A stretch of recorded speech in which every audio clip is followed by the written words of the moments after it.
안녕하세요. 김태원의 현명한 투자자 방송 시작하겠습니다. 본 영상에서 다루는 내용은 투자 권유가 아니며 각 개인의 투자 판단에 대한 책임을 지지 않습니다. 별도 SNS 채널 가입을 유도하거나 투자 권유 및 유료 리딩 서비스를 홍보하는 불법 사칭 계정에 유의하시기 바랍니다. 자, 오늘은 두산 테스나에 대해서 좀 말씀을 드리겠는데요. 이 테스나라는 업체는 원래 이 반도체 후공정 검사 장비를 만드는 회사입니다. 이게 이제 나중에 두산그룹의 2022년에 인수가 되면서 이름을 이제 두산 테스나로 변경을 했죠.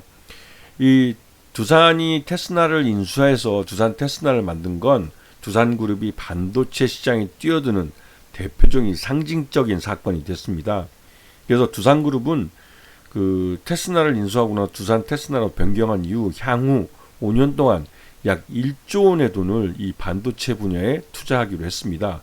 실제로 그 투자한 것은 이 말 그대로 이 두산 테스나의 실적이 꾸준히 증가하면서 나름 효과를 내고 있는 그런 상황이죠. 지금 보시게 되면 반도체 후공정 중에 이 웨이퍼 테스트하고 패키지 테스트를 이 두산 테스나 쪽에서 맡고 있는 사업 분야이기도 합니다. 이 전공정과 다르게 후공정에서는 나름대로 이 테스트 과정이 굉장히 중요한데요. 이 반도체가 만들어지는 과정 속에서 제대로 성능이 만들어지고 있고 하는 것들을 확인할 수 있는 게 바로 테스트 과정들입니다. 그렇기 때문에 이 웨이퍼 테스트 같은 경우도 굉장히 중요하고 이걸 패키징을 테스트하는 것도 이제 완성된 반도체를 만들기 위해서 가장 중요한 그런 부분이기도 하죠. 그래서 이런 공정에서 이 두산 테스나가 갖고 있는 이 검사 장비에 대한 기술 이런 것들이 나름대로 시장이 점점 커지고 있는 그런 데 수혜를 받고 있는 그런 모습입니다. 지금 보시게 되면 시스템 온 칩이라고 해서 이쪽이 가장 큰 부분인데 이쪽도 주로 휴대폰에 들어가는 스마트폰에 들어가는 이런 애플리케이션이나 이런 것들에 대한 테스트를 해주는 건데요. 그리고 이제 CIS 이게 카메라 렌즈, 카메라 모듈이나 이런 쪽에 들어가는 이런 쪽인데 이쪽에서 CIS에 대한 이 검사 장비 쪽은 굉장히 중요한 의미를 갖습니다. 그리고 이제 이 휴대폰에서 그 카메라가 갖고 있는 의미가 굉장히 크기 때문에 이 CIS도 굉장히 큰 그 시장으로 성장하고 있는 분야이기도 하죠. 하지만 지금 보시게 되면 MCU 쪽이 이 자동차용 반도체 쪽, 전장 쪽에서 굉장히 각광받고 있고 빠르게 성장하고 있는 부분인데 삼성전자도 이쪽을 키우려고 하고 있습니다. 그래서 이 삼성전자가 이 두산 테스나의 주요 고객사이기 때문에 이쪽 분야가 그 자동차 전장 쪽 자동차용 반도체가 큰다는 게 이 두산 테스나에게는 굉장히 큰 시장이 커지고 있는 것으로 다가오고 있는 것이죠. 자, 그래서 지난해 3분기까지 실적을 놓고 보면 전반적으로 SOC나 이쪽 CIS나 MCU 쪽이 큰 시장을 나타내고 있고요. 패키징 쪽 테스트는 그거보다는 좀 미미한 실적을 보여주고 있습니다.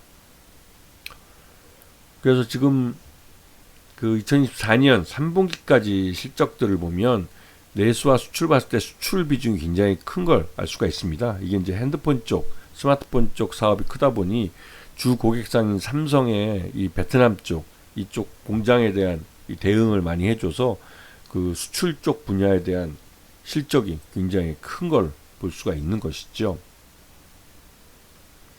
그래서 지금 포괄 손익계산서를 보시게 되면 3분기까지 지지난해보다 2,529억보다는 2,900억대로 매출 외형이 굉장히 늘어난 상태고요. 영업이익은 다만 비용들의 문제 때문에 재작년에 474억이었지만 이번에는 390억 정도로 좀 줄어든 상태입니다. 그리고 당기순이익도 377억에서 363억으로 좀 줄어든 상태고요.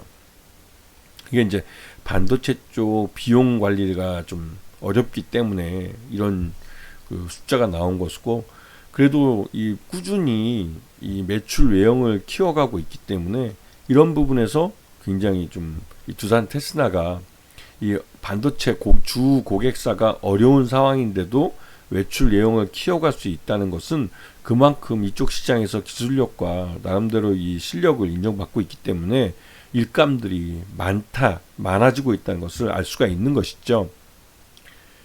그래서 지금 최대주주는 두산 포트폴리오 폴딩스라는 건데 이쪽도 역시 지주회사고 이 두산 테스나를 인수하기 위한 목적으로 만들어진 지주회사입니다. 그래서 이제 5% 이상 주주를 보면 국민연금도 주주로 참여하고 있기 때문에 전체적으로 소액주주 지분이 47.7% 정도, 그러니까 전체적으로 한 50% 이상이 기관 투자가하고 최대주 지분이기 때문에 그 물량은 잘 움직이지 않는다는 것이죠. 그 전반적으로 지금 평택 사업장과 안성 사업장, 서안성 사업장 등이 있고요. 여기서 이제 테스트 기기들을 만들기도 하고 이것들을 이제 갖고 대응도 해주고 있습니다. 그리고 자회사인 엔지캠, 이걸 요번에 소규모 합병을 하는데 이걸 통해서 CIS 후공정 사업을 강화하게 되고, 또 한편으로 엔지캠이 갖고 있는 실리콘 카바이드 SiC 전력 반도체, 이게 실리콘 반도체인데 전력 쪽에 사용되기 때문에 이쪽 고객들이 지금 말 그대로 이제 많이 늘어나고 있는 상황이고요. 디스플레이 구동칩 DDI 칩은 좀 이 디스플레이 쪽 시장이 좀 어려운 상황으로 그렇게 이제 좀 답보 형태를 나타내고 있습니다. 그래서 이제 SiC 전력 반도체 쪽은 성장성이 있는 분야이긴 하지만 아직까지는 이 엔지캠 자체가 이 사업을 크게 벌리지 못했기 때문에 이번에 두산 테스나와 함께 이 사업을 키운다면 나름대로 실적을 어느 정도 내지 않을까라는 기대감이 좀 있는 상황입니다. 자, 전반적으로 두산 테스나가 주요 고객사인 삼성전자의 실적이 그렇게 좋지 않았기 때문에 지난해 2024년은 전반적으로 주가가 우하향하는 차트를 그렸습니다. 그랬다가 지난 11월달 11월을 기점으로 해서 이제 횡보를 하면서 올해 들어와서는 확실하게 주가가 이제 반등하는 모습을 보이고 있죠. 전반적으로 이 주 고객사인 삼성전자의 실적이 이 바닥을 찍고 이제 반등을 할 것으로 기대되기 때문에 나타난 현상이기도 하지만 두산 테스나의 이런 갖고 있는 사업 영역이 앞으로 인공지능 AI 온 디바이스 AI 쪽 분야에서 빠르게 성장하는 부분이 있기 때문에 이런 쪽에서 두산 테스나의 일감이 많아질 수 있다는 것이죠. 특히나 이제 요번에 이제 갤럭시 S25 이쪽이 이제 AI 스마트폰으로서 나름대로 가장 진보된 형태를 보이고 있고, 그래서 이제 AI 스마트폰이 이제 판매량이 늘어나면 말 그대로 두산 테스나의 실적도 좋아질 수밖에 없는 것이죠. 이런 부분을 잘 봐주셔야 되고, 특히나 지금 현재 두산 테스나가 스마트폰이 주력 쪽인데 주력인 스마트폰이 좀 삼성전자가 좀 부침해 보여주고 있기 때문에 그나마 또 이제 두산 테스나의 실적 미래의 실적을 좀 늘려줄 수 있는 부분은 역시나 전장 쪽이죠. 전장 반도체에 대한 테스트인데요. 이쪽은 삼성전자도 이 전장 쪽을 굉장히 키우고 있고, 지금 현재 자율주행 자동차 안에 이제 다양한 이런 자동차용 반도체들이 사용되고 있는데 이런 부분이 빠르게 자동차가 전기차로 이제 전장화되면서 빠르게 이제 성장하고 있고, 이런 부분에서 두산 테스나의 지난해 3분기 실적 기준으로 봤을 때 적정 주가 한 38,000원 정도로 평가되고 있는데 지금 현재 주가는 그거보다 훨씬 더 싼 편이죠. 싸기 때문에 그에 대한 작년 실적에 대한 주가 반영이 지금 꾸준히 일어날 가능성이 크고, 그에 따른 주가 상승을 기대해 볼 수 있는 그런 상황이라고 볼 수가 있는 것입니다. 그래서 이 인공지능 온 디바이스 AI가 늘어나면 늘어날수록 그 시장이 빠르게 성장하면 성장할수록 두산 테스나의 이런 후공정 테스트 장비들에 대한 이 기술의 사용처가 많아지고 그만큼 시장이 좀 성장하는 거기 때문에 두산 테스나도 함께 실적이 성장하게 될 수밖에 없는 것이죠.